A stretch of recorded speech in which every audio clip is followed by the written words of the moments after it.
Welcome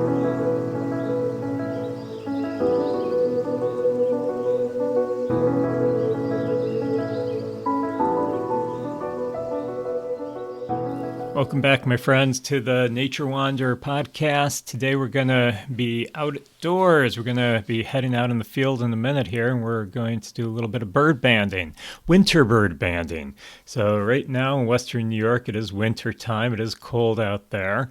And if you're not familiar with bird banding, I'm going to explain a little bit about it before we head out into the field. Maybe you listened to our very first episode of the Nature Wanderer podcast and you heard all about how we did saw-whet banding. That was a few months ago. And with saw-whet banding, a little bit different. It's at nighttime. You're after one specific species of bird. Saw-whet owls. Well, today we're going to be outside. We have a single net set up, and we have it really close to our bird feeders. So basically, we're luring the birds in.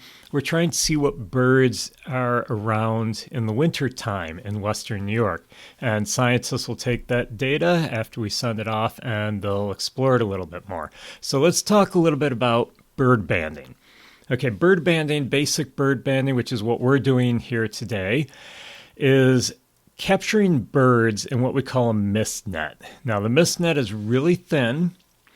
It's called a mist net because it can't be seen very easily by the birds. Now, we don't do this on really windy days because then the net is flapping around in the wind and the birds can see it easier, and they obviously are going to be like, whoa, wait a minute, what's that object in front of me? I'm avoiding it, and you don't catch anything.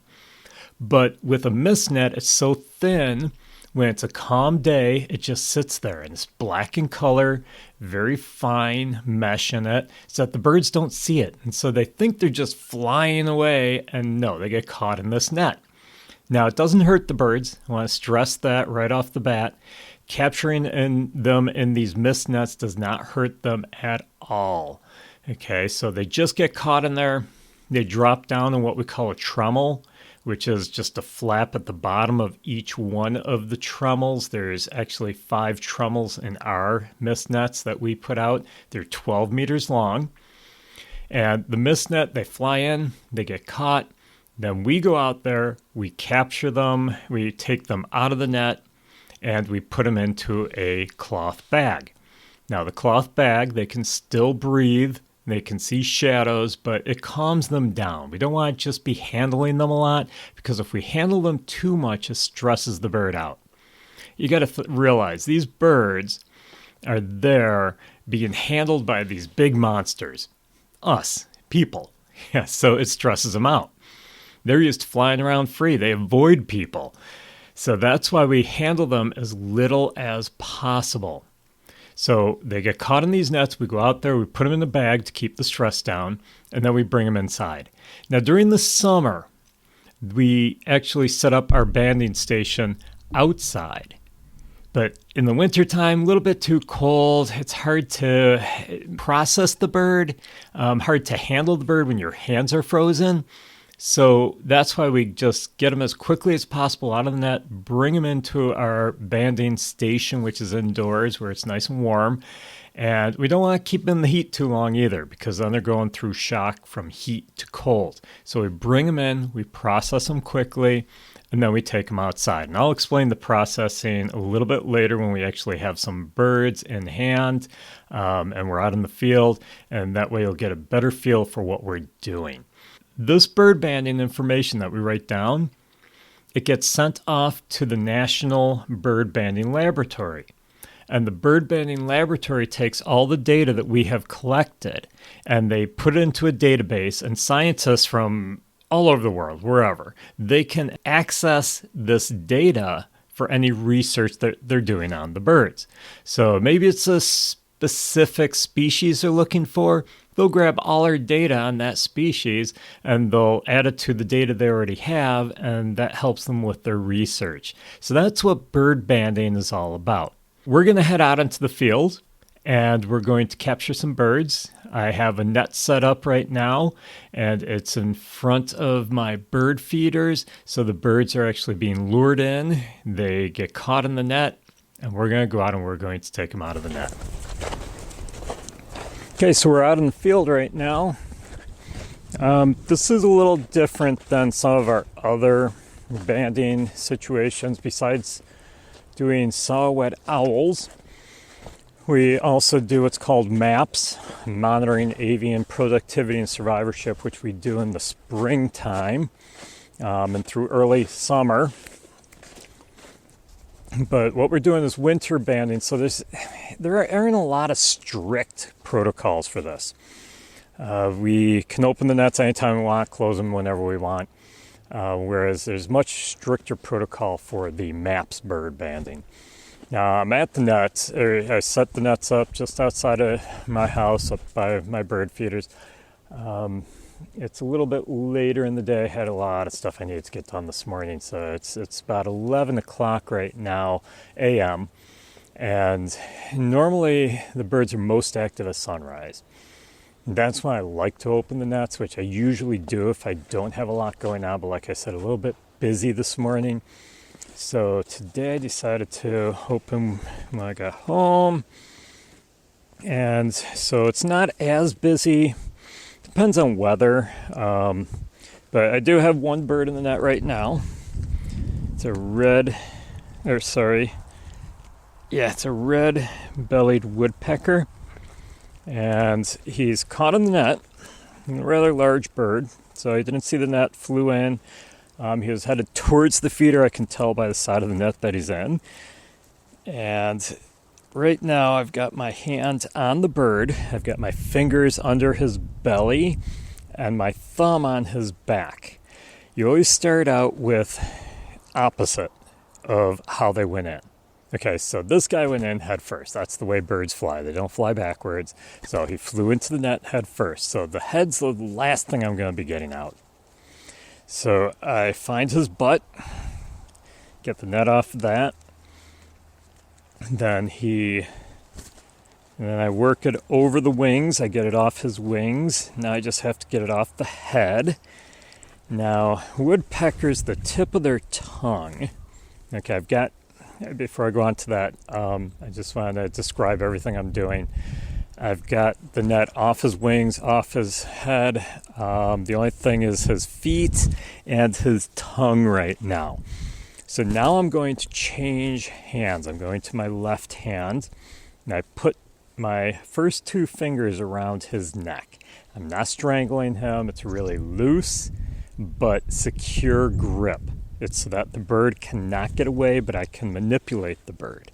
And with woodpeckers, their tongues are very long, and the end of it has all these little like barbules on it. And that's so that they can grab the insects out of tree cavities and such. So it doesn't always happen, but once in a while, especially I find with red bellies, the net actually clings to that barbed tongue. So I have to basically grab the tongue and pull the net off, which I did get it off fairly easily. Now the only thing is the feet. Sometimes you can just kind of relax and he'll let go, which this guy just did. Other times you have to, it's what we call pinch and pull. I find with the smaller birds, you may hear the chickadees in the background. Chickadee-dee-dee-dee. Yeah, you usually catch a lot of those in winter banding, but with those little guys, they don't let go of the net. They don't care. Even if they think they're free and they can fly away, they're still going to grip.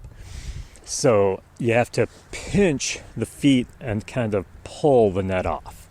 So it's what we call the pinch and pull for the net. Once again, doesn't hurt the bird. Nothing we do here is hurting the bird. So we do the pinch and pull with those. But some of your larger birds, if you just kind of relax them, kind of make them think, oh, I'm free. You know, you still have your bander's grip, the two fingers around the neck loosely. So you still have that grip around the neck. So he's not going to fly free, but he thinks he can. And sometimes they'll flap their wings and they loosen their grip and they just let go of the net. So it does happen sometimes, usually with larger birds. Okay, so I have this guy in my hands. I'm going to grab a bag out of my pocket. Sometimes if I only have one bird, I'll just take him in my hand. I'm going to put him in the bag. I tie the top of the bag off just so that they don't sneak out. I have had that happen before where they just kind of work their way up to the top of the bag and they sneak out of it.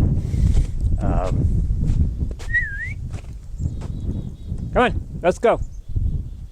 Sorry, got my dog out here with me. I'll get her inside so that she doesn't cause trouble. I don't like her being out here alone when I have a net open. Yeah, she's a dog. She will go after the birds if she gets the opportunity.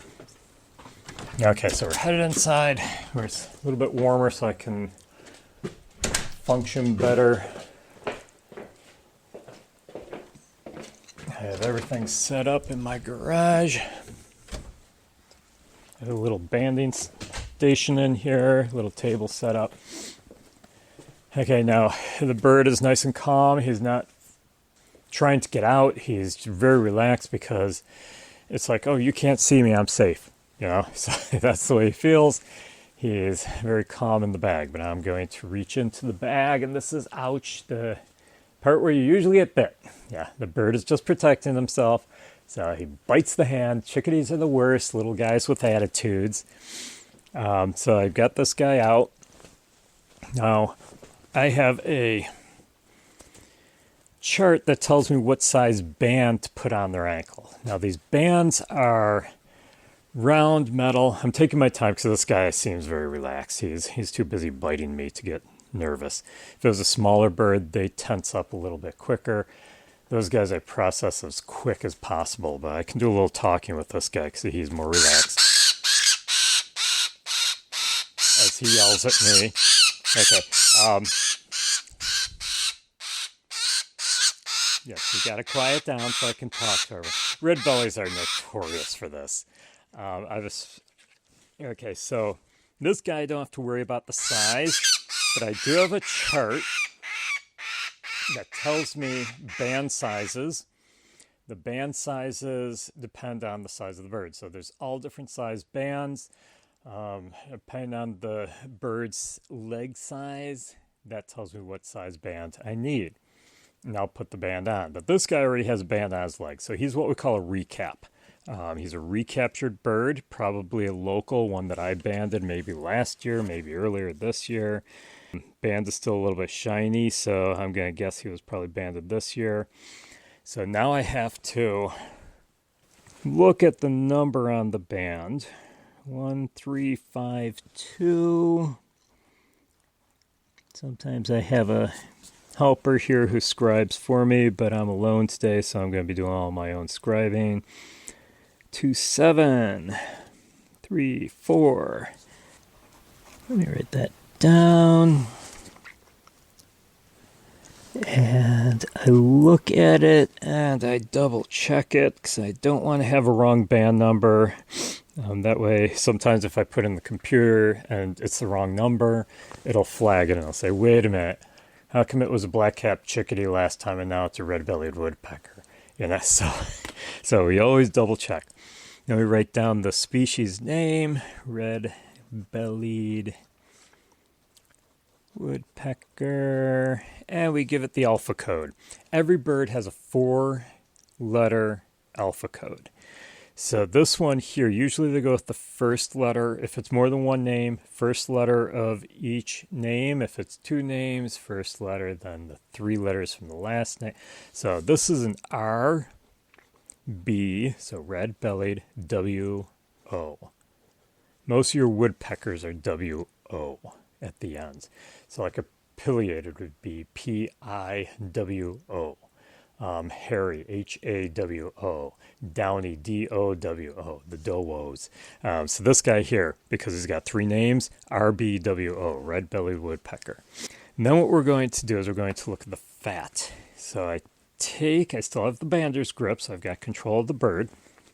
And he's got a little bit of control of me because he's biting my fingers here. I grab his legs with my right hand, bander's grip with the left hand. I kind of bend him backwards. It doesn't hurt the bird. And I blew into his neck. That way I can see how much fat he has in the neck region. This guy here, a little bit of pink in there, so it's, but not much. very hollow, so I give them a 1 for fat. Skull, we don't skull woodpeckers. The reason that we don't skull woodpeckers is because the tongue actually goes over the brain. That's how long the tongue is. So it covers the brain. You can't see the brain. You can't see the skull, I should say, not the brain. You can't see the skull because of the tongue is, he's distracting me by biting me here, sorry. But the tongue goes over the skull. Hard to see the skull, so you can't look at the skull. Otherwise, we would look at the skull, see how full it is. This time of year, they're all going to be 6s. They're going to be full. But on a woodpecker, we can't see it. We don't even try. Then we are going to determine sex because of the color on this guy. I know it's a male. And how we sexed it, PL for plumage. And then we take a measurement of the wing. I have a special ruler here. I put the shoulder up, and actually it's the wrist, sorry. I put the wrist up against the slide, and I look, it is 128 on the wing. So I write that down. 128. And I have another different ruler. I wedge it up between the middle tail feathers. And I look to see how long the tail is. And got my ruler backwards, so reposition it 76 on the tail. So 76, and that's in metric. All of this is metric, so these are millimeters. And then we have the tarsus. So we're measuring from the elbow on the bird up to the wrist. And this one is 20.0, so 20.0. We already know the status is 300. There's different codes for status. Basically 300 is you cut the bird, processed, released. Everything was done within an hour, which usually it takes about 3 to 5 minutes. Depending on what you do. I'm talking a lot here, so it's going to take a little bit longer on this guy. The date is in there, the time. We collect the birds every half hour. This is the 11 o'clock net run. This was net number 1 because we only have one net out. And then we look at feathers. So right now I'm looking at the wing feathers and the tail feathers. And the wing feathers are all the same color. They're pretty wide. All of the marks on them line up. On the tail, very truncated. So this is, to me, I've done enough of these guys, I know. This is an older bird. So I put the code down for an older bird, how aged, PL for plumage. And the last thing that we do is we weigh them.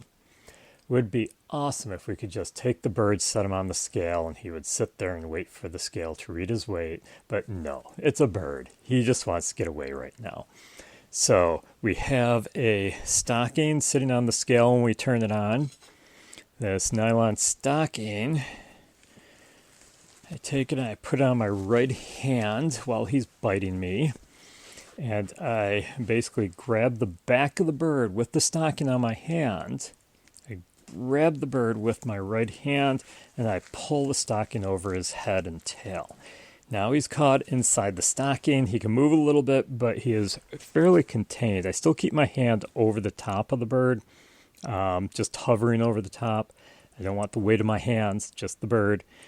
Just in case he does start flapping, I don't want him to fall off the scale or fall on the floor. So I have a weight now. He's pretty calm, 92.8 on the mass. So I have to write that down, 92.8, and that's it. He's done.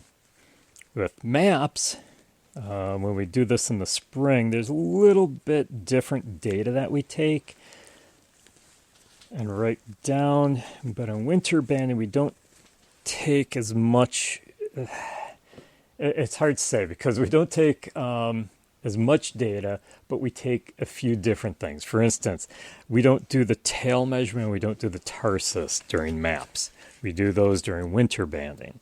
So that's one thing we do differently, but there's a lot of other things we do during maps.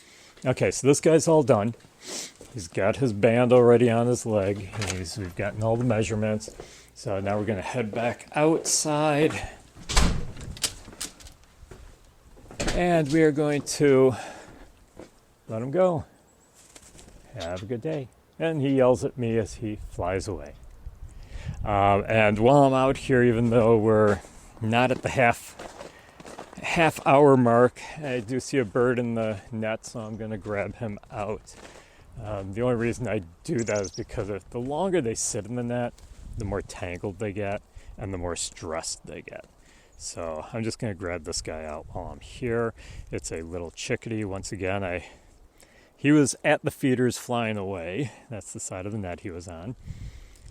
And I found his rump, his backside, fingers on the belly, thumb on the back, work it over his wings, work it over his head. He was pretty simple. He wasn't in here very long. Chickadees are fighters. You know, you leave them in the net too long, they're just going to fight and fight and fight. And the more they fight, the more tangled they get. So that's why it's nice to get these guys out early. Okay, it's caught around his neck, so I just got to work it out. Okay, we got the head out, we got the wings out. Now it's just the feet, and he was an easy one. He just let go. Okay, so we've got this guy out of the net. He's another recap. He already has a band on his ankle. It's funny during the summer or even the winter when we're sitting here watching the birds, but a lot of times, headed back inside here, a lot of times when I'm sitting out on my patio, I'll sit there and I'll be watching the birds, and you can just catch the glimmer of sunlight off of the ankle. It's like, yep, he's banded. Most of the birds on my property are banded already. We did winter banding a couple of days ago. And when we did that, we did get quite a few who were not banded, but this is only our third bird for today, and all three of them have been recaps.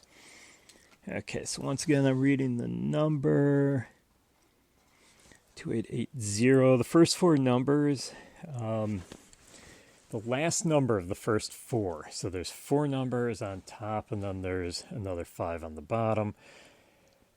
The larger bands, it'll be 4 numbers, a dash, and then the 5 numbers. Those first 4 numbers, you look at the last number, that tells you basically the band size.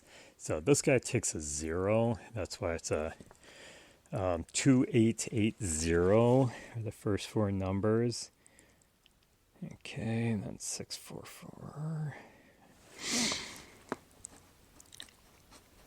Okay, numbers are written down.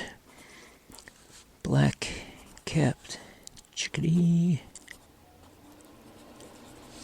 Okay, BCCH.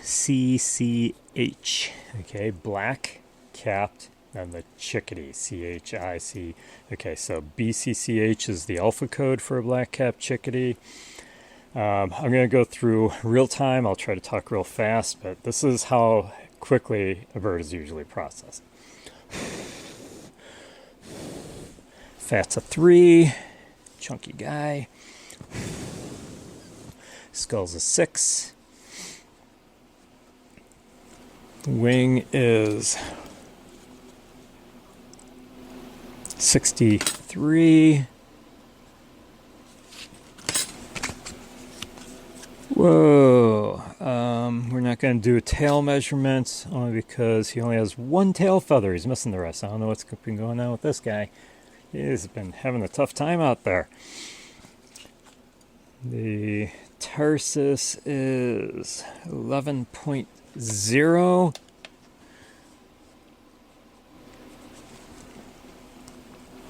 Looking at the feathers, pretty wide there. So the primary coverts are wide, rounded. The primaries are truncated, a little bit wide. The tail feather, there are 3 tail feathers. The guy's got 3 tail feathers. They are a little bit wide and rounded.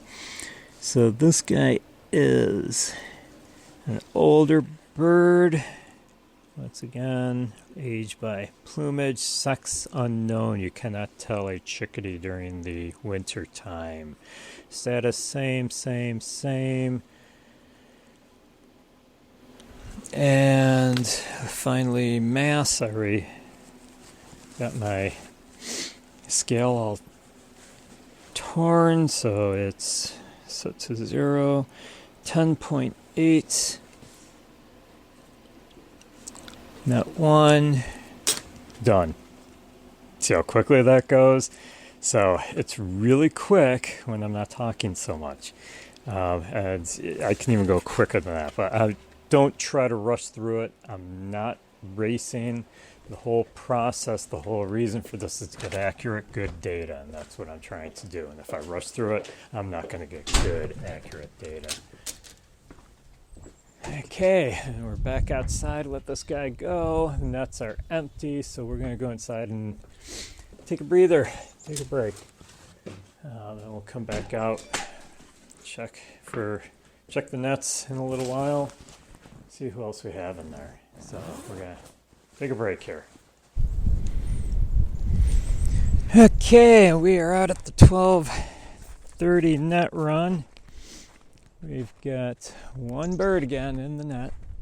It is a chickadee. You probably hear them in the background here. You got a bunch of them at the feeder, but a lot of times they just fly right over the net or they go around it. They know it's here. They've probably been caught before. Okay, so we got this guy. Oh, we've got a new one finally. So we have a new bird. We are going to be placing a band on, so that'll help. Let me get him out of the net. Okay, once again, fingers on the belly, thumb on the back. And we work the net over his wings. He's must have just flown in, because he's way too easy. Right over the head. And let go. There you go. Okay, we've got him. And once again, he's the only bird, so I'm not even going to bother putting him in a bag. We'll just take him right in. And we will head into the house where it's warm so we can process them.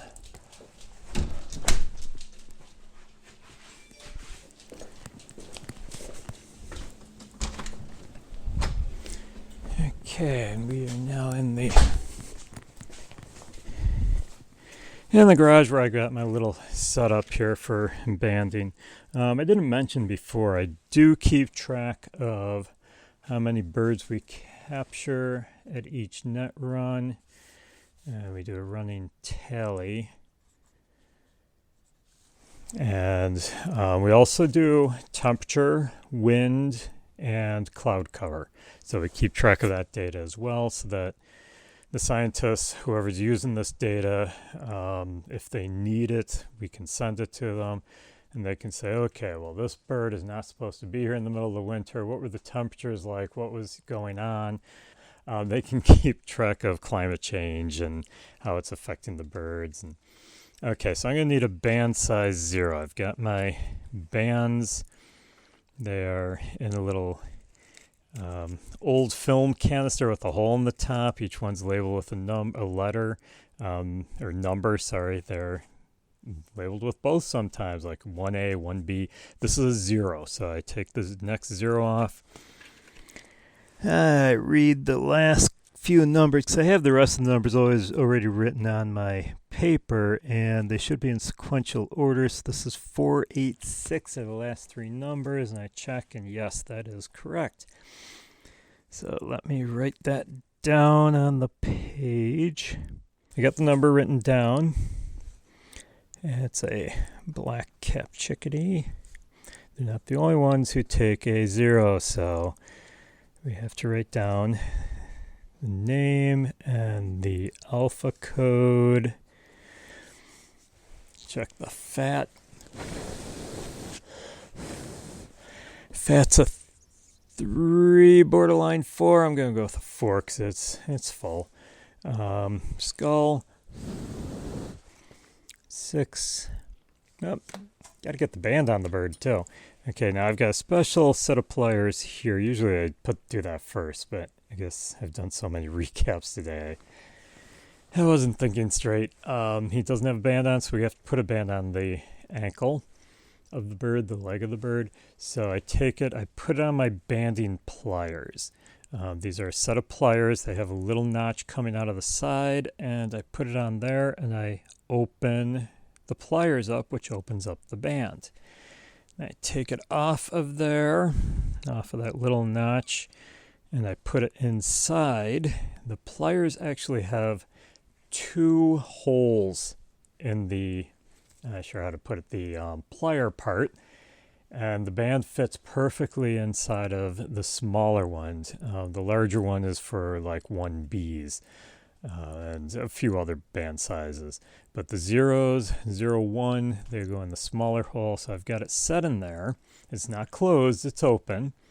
I slide the band over the leg of the bird and make sure I'm holding the leg well. I don't want him to pull away while I'm crimping down. I don't want to catch his leg in the band or the pliers. And I squeeze the pliers. So now the band is on his leg. I spin it to make sure it moves freely and that the 2 ends are butted up against each other tightly. I don't want anything getting caught in there. So this is a good band on there. We're going to look at age. I'm going to go a little bit out of order this time. Let's see. Feathers are actually pretty rounded, truncated tail feather. Same thing, wide. This is after hatch year by PL. Sex unknown. Wing is 63. Tail is 58.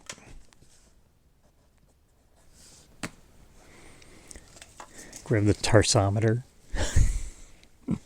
Okay, it's really not a tarsometer. Grab the digital caliper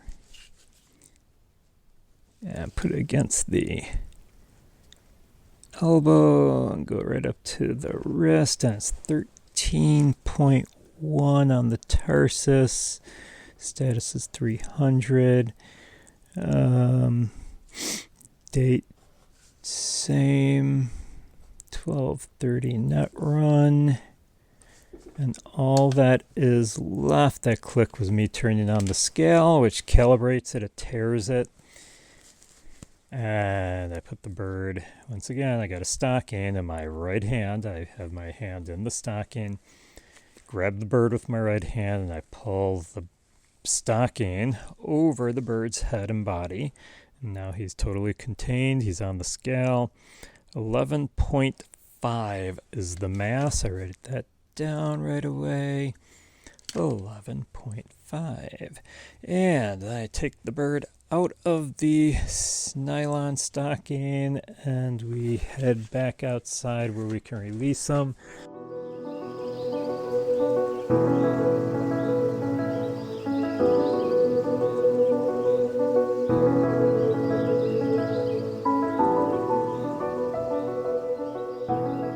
I hope you enjoyed learning about bird banding today.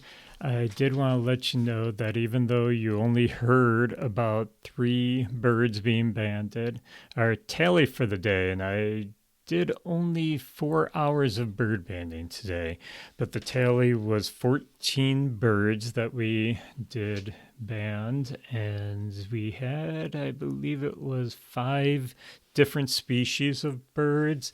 Our final bird was actually a mourning dove, which they're a little bit tough to handle because they're so thick, hard to get my hand around them and keep a good grip on them. They're a mess at the net too. Their feathers are so loose they just fly all over the place when you're trying to get them out of the net. But anyhow, we're at the end of the episode for today. So I'd like to thank you for joining me. If you enjoyed wandering through nature with me, please help me out by subscribing to the podcast, write a review, download the episodes. Also, be sure to let all your friends know about the podcast and how they too can wander through nature with us. The more wandering through nature, the better. Let's get a whole group together. If you have any nature questions or ideas for future episodes, please feel free to drop me a message on my Instagram page. The link is in the show notes. You can also see my naturewanderer.org website or my Facebook page. So all the links are in the show notes.